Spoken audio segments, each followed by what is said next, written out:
কিয়ামতের দিন অনেক নবীকে দেখবেন, অনেক নবীর সাথে দেখা হবে ইনশাআল্লাহ। আমাদের একজন সমর্থক নেই, তার একজনকেও সে কি বানাতে পারে নাই, উনি নই উম্মত বানাতে পারে না, একজনকে পারে না, একজনকে পারে নাই। তো ওই নবী কি ব্যর্থ? আর আমার হাজার হাজার ফলোয়ার আছে, আমি কি সফল? এই জিনিসগুলো আমরা ভুল করি। তো এই কষ্ট, বৈরী পরিবেশ, মন মতো না হওয়া, এটা বড় ব্যাপার না। দেখতে হবে যে দিনের কাজ হচ্ছে কিনা। আপনারাও জমায়েত হয়েছেন এখানে, কিন্তু আপনাদের মন মতো হয় নাই। আমি চেয়েছিলাম আসার জন্য, কিন্তু হয় নাই। কিন্তু যতটুকু যেভাবে যখন যেটা হয়, চেষ্টা আমাদের থাকবে, এখলাস আমাদের থাকবে, পরিকল্পনাও থাকবে। আমি বলছিলাম যে অপরিকল্পিত কাজ করতে হবে, এখলাসও থাকতে হবে, পরিকল্পনা থাকতে হবে। বাকি সাফল্য ব্যর্থতা এটা আল্লাহর হাতে। এই জন্য আজকে একটু এলোমেলো হয়ে গেছে, এটাকে আমরা মেনে নিব, এটাকে আমরা আল্লাহর উপর ভরসা করবো, তাহলে ইনশাআল্লাহ একটা ফলাফল থাকবে।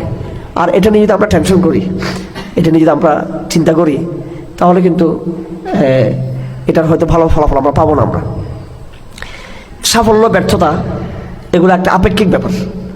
আসলে কে সফল কে ব্যর্থ এটা বাহ্যিক ফলাফল দিয়ে বিচার করা যাবে না।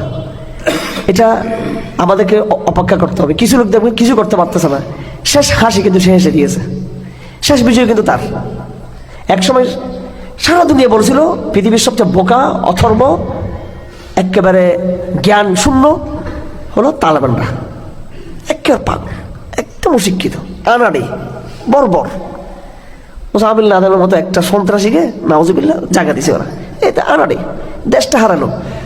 কাফেররা না, মুসলমানরা বলা শুরু করছে কথা, আলেম ওলামারা পর্যন্ত দিশাহারা, ঠিক কিনা? আর এখন এখন সবাই থেকে তালেবান। তো ইবনে খলদুন বলছিলেন যে সবসময় পরাজিত জনগোষ্ঠী বিজয় জনগোষ্ঠী দ্বারা প্রভাবিত থাকে। আপনি যদি সত্যিকার ইমানদার হয়ে থাকেন, জয় পরাজয়ের হিসাব আপনি করবেন না।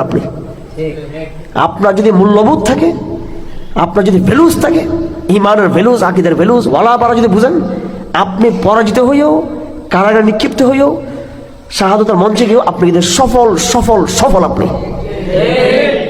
আর আপনার মূল্যবোধ নেই, আপনার কোনো কিয়াম নেই, আপনার কোনো মাবাদি নেই, আপনার কাছে সাবাত নেই, আপনার স্থিরতা নেই, আপনার ইস্তেকামত নেই, ইখলাস নেই, আপনার আকীদা ঠিক নেই, আপনার এমন আল খেলনা অনেক বড়, অনেক সাফল্য আপনার, আপনি চরম একজন ব্যর্থ। আপনি বুঝতে চান না, কিচ্ছু পাবেন না আখিরাতে আপনি। এই জন্য আল্লাহ পাক সুবহানাহু ওয়া তাআলা আমাদেরকে ওই বাস্তবতাগুলো বোঝার তৌফিক দান করুন আমাদেরকে। বর্তমান সময়ে সবাই সেলিব্রিটিজমের পিছনে ঘুরতেছে, আমরা সবাই হিরোইজম, সেলিব্রিটিজম। ইসলাম তো এটা হিরোইজমের ইথিক্সকে বিশ্বাস করে না।